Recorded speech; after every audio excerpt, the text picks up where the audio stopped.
I think the biggest challenges that marketers face is delivering an experience that is truly timely, targeted, and relevant for their subscriber.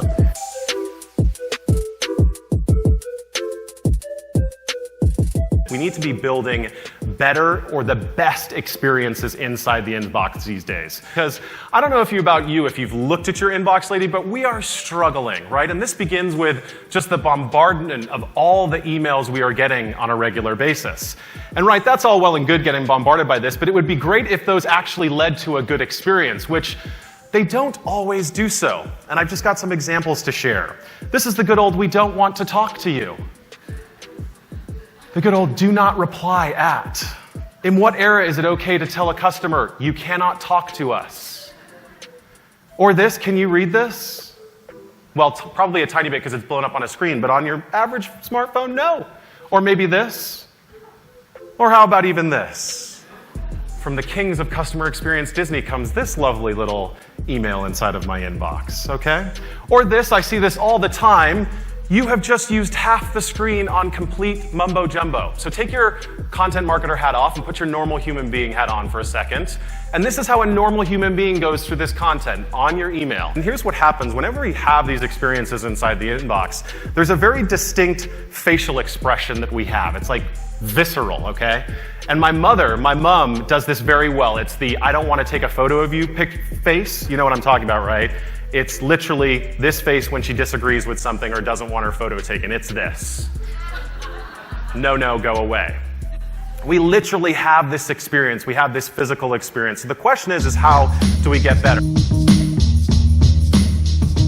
So if we don't understand that every single time we're delivering a message in the inbox, whether it's transactional, whether it's promotional, whether it's a newsletter, and we're not being as timely, targeted, and relevant as possible, we are slowly erasing that relationship that we're building. And we are reading and interacting with email at all different times of day in really strange places and doing odd things while we're looking at our inbox. We're having a second screen viewing experience. We're going to the toilet. We are on the move. We are doing any number of things in our daily lives and then multitasking around the inbox. And to get their attention, we've got to make sure that we're doing as best as we can from a from name, from a subject line perspective. And if they do take the time to open, being as impactful and respecting their time through the content experience that we're delivering inside of the inbox. The number one reason, often somewhere between 60 to 70% of the reason why somebody will open your email campaign is what is in your from name. One company that's been experimenting with different from names is Drift. It's the example that you see up here. What they found is when they used the first name, the word from, and the name of the organization, that had a 7 times lift in open rate, okay?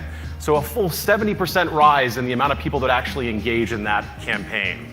Now, the other thing that we need to consider is subject lines. And for years and years and years, we have been debating that size matters when it comes to subject lines. Let me just tell you, it does not.